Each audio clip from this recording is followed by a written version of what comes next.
ইসরায়েলকে লক্ষ্য করে গভীর রাত থেকে একের পর এক ব্যালিস্টিক ক্ষেপণাস্ত্র ও ড্রোন হামলা চালায় ইরান। তাদের সঙ্গে যোগ দেয় লেবাননের হিজবুল্লাহ গোষ্ঠী ও ইয়েমেনের হুতি বিদ্রোহীরা। একযোগে ৩ জায়গা থেকে হামলায় দিশেহারা হয়ে পড়ে ইসরায়েল।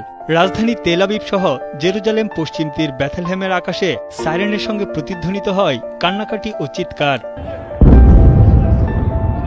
তবে ইসরায়েলি সামরিক বাহিনী দাবি করছে, ইরানের ছোড়া ৩ শতাধিক ড্রোন ও ক্ষেপণাস্ত্র হামলার ৯৯% প্রতিহত করেছে তারা। ইসরায়েলের আকাশে প্রবেশের আগেই হিজবুল্লাহ ও হুতিদের আক্রমণও শক্ত হাতে ঠেকিয়েছে ইসরায়েল। এক বিবৃতিতে ইসরায়েলি সেনাবাহিনী জানায়, দেশটির দক্ষিণাঞ্চলের একটি সেনাঘাঁটিতে কয়েকটি ক্ষেপণাস্ত্র ও ড্রোন আঘাত হেনেছে। এতে সামান্য অবকাঠামোগত ক্ষতিগ্রস্ত হয়েছে, আর আহত হয়েছে ৭ বছর বয়সী এক শিশু।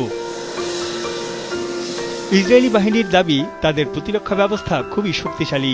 আয়রন ডোম, ডেভিড স্লিং সহ অত্যাধুনিক প্রতিরক্ষা ব্যবস্থা ড্রোন, রকেট, ব্যালিস্টিক ও ক্রুজ মিসাইল মোকাবেলা করতে সক্ষম। প্রত্যক্ষদর্শীদের ভিডিওতে দেখা যায়, ইরানি বেশ কিছু ড্রোন ও ক্ষেপণাস্ত্র মাঝ আকাশেই বিস্ফোরিত হয়। এর মাত্র কয়েকটি ইসরায়েলি মাটিতে এসে পড়ে। স্যাটেলাইট ও মেটাডাটার সাহায্যে হামলার অবস্থান শনাক্ত করে প্রতিরোধ গড়ে তোলে ইসরায়েলিরা। এদিকে ইরানের ইসলামী বিপ্লবী গার্ড দাবি করছে, তারা সফলভাবে ইসরায়েলি লক্ষ্যবস্তুতে আঘাত করতে পেরেছে। ইসরায়েলের অভ্যন্তরে নির্দিষ্ট কিছু সামরিক লক্ষ্যবস্তুতে কয়েক ডজন ক্ষেপণাস্ত্র ও ড্রোন হামলায় বেশ ক্ষয়ক্ষতি হয়। ইরান বলছে, নিজেদের আত্মরক্ষায় তারা ইসরায়েলে হামলা চালিয়েছে, যা করা হয়েছে জাতিসংঘ সনদ ও আন্তর্জাতিক আইন মেনে। ইসরায়েলের বিরুদ্ধে ইরানের আক্রমণ শুরুর পর আনন্দে মেতে ওঠে ইরানিরা। তেহরানের রাস্তায় আনন্দ মিছিল বের করে।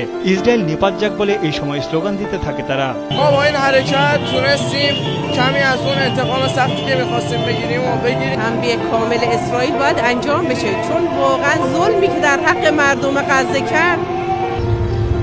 হামলার কড়া নিন্দা জানিয়ে মার্কিন প্রেসিডেন্ট জো বাইডেন বলেন, ইসরায়েলকে সহায়তা করার জন্য মার্কিন বাহিনী প্রস্তুত আছে। এ সময় নেতানিয়াহুর সঙ্গে ফোনে কথা বলেন তিনি। নিন্দা জানিয়েছে জাতিসংঘ সহ পশ্চিমা নেতারা। নিরাপত্তা পরিষদের জরুরি বৈঠকে